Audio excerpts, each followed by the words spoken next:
Passport रोक्ने के ठानेको छ? यहाँ उहाँहरूलाई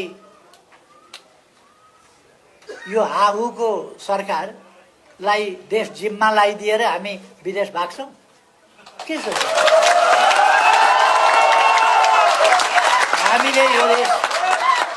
हामीले यो देश बनाउनु पर्ने छ। फेरि पनि हामी यो देशलाई संवैधानिक लोकतान्त्रिक मूलधारमा ल्याउँछौँ। देशलाई फेरि पनि सुशासनमा ल्याउँछौँ, शान्ति सुव्यवस्थाको अवस्था। अहिले तपाईहरुले हेर्नुभएको होला सामाजिक सञ्जालमा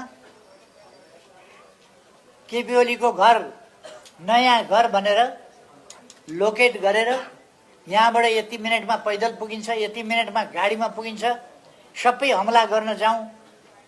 घर तोकिएको छ, देखाइएको छ।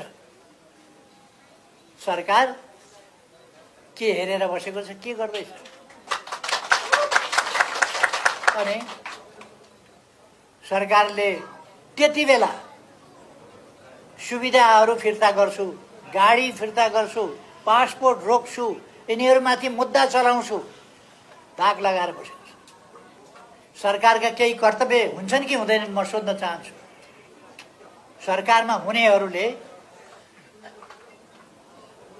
सुविधा चाहिएन, सुरक्षा दिनुपर्छ कि पर्दैन? असुरक्षामा देश हाल्ने, असुरक्षाको माध्यमबाट सरकारमा पुग्ने, आतंक फिजाएर सरकारमा पुग्ने अनि अरूलाई सुरक्षा दिन्न भन्ने